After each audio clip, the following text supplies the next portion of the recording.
Bonjour les amis flammes jumelles, comment allez-vous? Avant de commencer de parler du thème de cette vidéo, je voulais faire la remarque concernant certains commentaires qui me parviennent, à travers ces commentaires, je comprends que certaines personnes pensent que je défends les chasers et que je critique plus ou moins les runners. Alors là, je vous réponds tout de suite, c'est pas du tout le but de cette chaîne.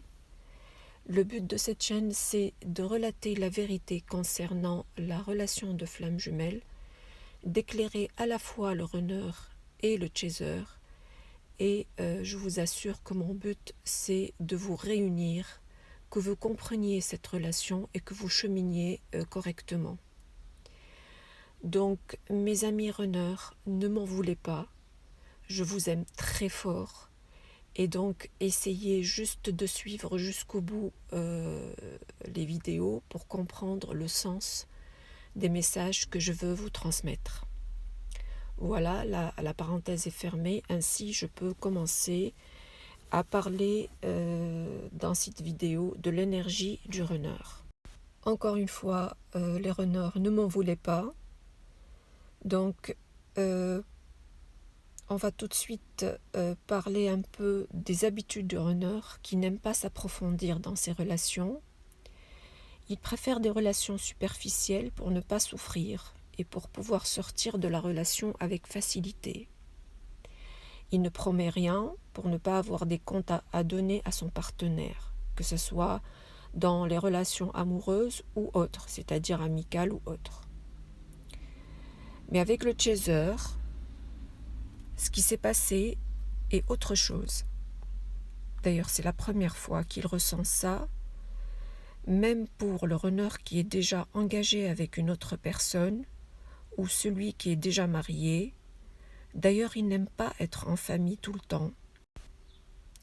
Il n'aime pas la visite de certains membres de sa famille à lui ou de sa partenaire.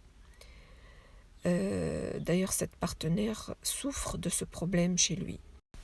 Le chaser a créé un changement important au niveau de son runner à travers le lien dans le 5D.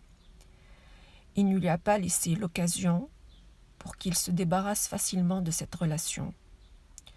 Le runner n'a pas pu sortir son chaser de sa tête comme il le faisait avant avec d'autres gens. Il peut facilement couper le contact en 3D avec son chaser. D'ailleurs, pour lui, c'est facile. Et pour lui, c'est même habituel et même une nécessité d'ailleurs. Mais le contact 5D, pour lui, c'est impossible de faire quoi que ce soit concernant ce lien. C'est la première fois qu'il vit cela et ça le déstabilise complètement. Le chaser, il est le seul qui a pu sortir le runner de sa zone de confort, dans laquelle il était habitué à se cacher. C'est pour ça qu'il trouve que son chaser est mystérieux. Il se dit souvent, c'est qui cette personne qui me fait tant d'effets? Quel est le secret derrière cette personne? Il se pose toujours cette même question. Le runner ne trouve personne qui puisse ressembler à son chaser, d'ailleurs sur tous les plans. Quand il s'est retiré de la relation, il pensait qu'il allait oublier rapidement son runner. Il ne pensait pas qu'il s'agissait là de toute autre chose, encore plus fort, plus puissant. Lui, il ne peut pas sortir son chaser de sa tête. L'énergie du chaser est trop forte pour lui. Il sent comme un magnétisme incontrôlable qu'il n'arrive pas à expliquer. D'ailleurs, c'est ce que le chaser aussi ressent vis-à-vis de son runner. Ça, c'est parce qu'il y a un lien spirituel fort entre les flammes jumelles, comme vous le savez.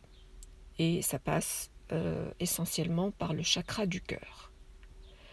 Le runner sent qu'il a besoin de contacter son chaser, surtout quand il est en baisse d'énergie, pour des raisons multiples de sa vie, ou quand il ne ressent pas en 5D l'énergie de son chaser.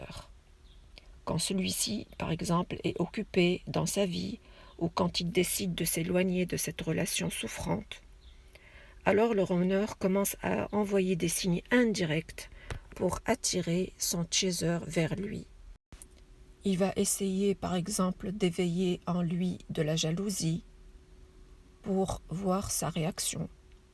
Toute cette situation qu'il vit le met dans des énergies de regret, de tristesse, surtout qu'il a constaté ces derniers temps que le chaser a changé d'attitude envers lui, il a changé d'habitude et de comportement avec les gens et même avec lui-même. Il a l'impression qu'il a perdu son chaser pour toujours. Il se rend compte que sa fuite par rapport à son chaser lui a causé du mal. Le fait de nier le lien, le fait de préférer d'autres relations amicales ou travail ou familiales, le fait d'ignorer son chaser, tout ça était maléfique aussi bien pour son chaser que pour lui.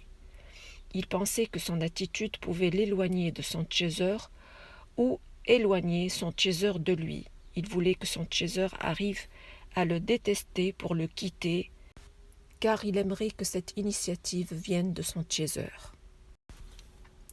Il se rend compte après que le chaser a perdu confiance en lui et au lien.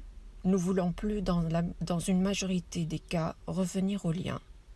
En même temps, ce comportement lui a attiré des foudres karmiques auxquelles il doit faire face. D'ailleurs, c'est très dur à vivre pour lui. Il sent qu'il s'agit là d'une justice divine. Le runner a besoin que son chaser le pardonne, parce qu'il sait à quel point il l'a fait souffrir tout au long de toutes ces années du parcours. Le chaser a l'impression que son runner n'a pas de cœur. Il a l'impression qu'il est insensible, qu'il n'a pas de ressenti. Mais je vous dis que c'est tout à fait le contraire. Le runner est très sensible. Il paraît peut-être indifférent, distant, mais au fait, il se cache derrière un masque qui est dû à son ego. Il sait au fond de lui-même qu'il a causé beaucoup de mal à son chaser. D'ailleurs, il s'en veut pour ça. Il se culpabilise et il a même honte de son comportement. D'ailleurs, à force de ne pas vouloir souffrir et de faire souffrir son autre, il a fini par faire le contraire inconsciemment, guidé par son ego et croyant bien faire. Au fond de lui, il déteste son image de lui et ses comportements dysfonctionnels que le chaser pourrait ne pas arriver à oublier. Cela le rend encore une fois dans une énergie de peur incontrôlable. Malgré le fait qu'il a envie d'exprimer ses vrais ressentis à son chaser, pour lui, son chaser est son seul choix, malgré toutes les relations qu'il a connues jusque-là. Parce qu'il a compris que son chaser est unique, inégalable, personne ne ressemble à son chaser. Donc croyez-moi, mes amis chasers, ta souffrance, c'est aussi sa souffrance, avec exactement le même degré, voire même plus chez le runner.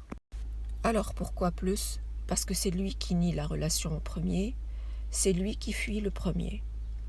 Pour le runner qui garde son chaser sous le coude sans lui faire part de ses intentions, alors qu'il vit sa vie d'un autre côté, celui-là aussi a une énergie de regret et de culpabilité, parce qu'il sait qu'il a fait perdre à son chaser beaucoup de temps, sans que celui-ci sache ce qu'il représente pour son runner, ni s'il y a un avenir quelconque à cette relation. C'est ce runner qui a manipulé pendant longtemps son chaser sans aucune promesse, ni même aucune discussion concernant ses intentions, avec des allers-retours selon le mode on-off, selon ses besoins et ses envies. Même chose, culpabilité, regret, sensation d'avoir perdu son chaser. Parce qu'il sait que ce comportement est vraiment toxique. D'ailleurs, malgré ce comportement toxique, le chaser lui donne beaucoup d'énergie d'amour, beaucoup d'attention, sans calcul aucun. C'est-à-dire un véritable amour inconditionnel. Le runner en ce moment sait qu'il peut perdre tout ça. Lui, il n'est pas prêt à accepter cette perte et n'est pas prêt de permettre à son chaser de le quitter à jamais. Lui, il est très sûr que ce lien est indestructible, quelles que soient les conditions. Malgré tous ses efforts pour connaître d'autres personnes, il sait que ses ressentis envers son chaser, il ne va pas pouvoir les trouver chez quelqu'un d'autre. Alors conseil, mes amis chasers, continuez à vous aimer, priorisez-vous, n'attendez pas que les autres vous donnent de l'amour, de l'attention, de l'importance, ni du respect. Faites tout ça vous-même pour vous-même. Quand vous vous donnez de l'amour et de l'attention, tout le monde changera de comportement envers vous. Bien sûr, dans le bon sens. Tout le monde va être attiré par votre attitude nouvelle et vous allez voir ça en leur regard et en leur attention pour vous. Bien sûr, ça ne veut pas dire qu'il faut être égoïste, loin de là. Il faut juste se prioriser, se donner de l'amour, se pardonner. Ayez confiance en vous. Voici, mes amis flammes jumelles, ce que j'avais à vous dire. Mes amis runners, sachez que je vous aime beaucoup et ne soyez pas en colère contre moi. Je fais juste, là encore, je le répète, pour éclairer tout le monde sur cette chaîne. Alors likez et abonnez-vous à ma chaîne. À bientôt dans une autre vidéo. Au revoir.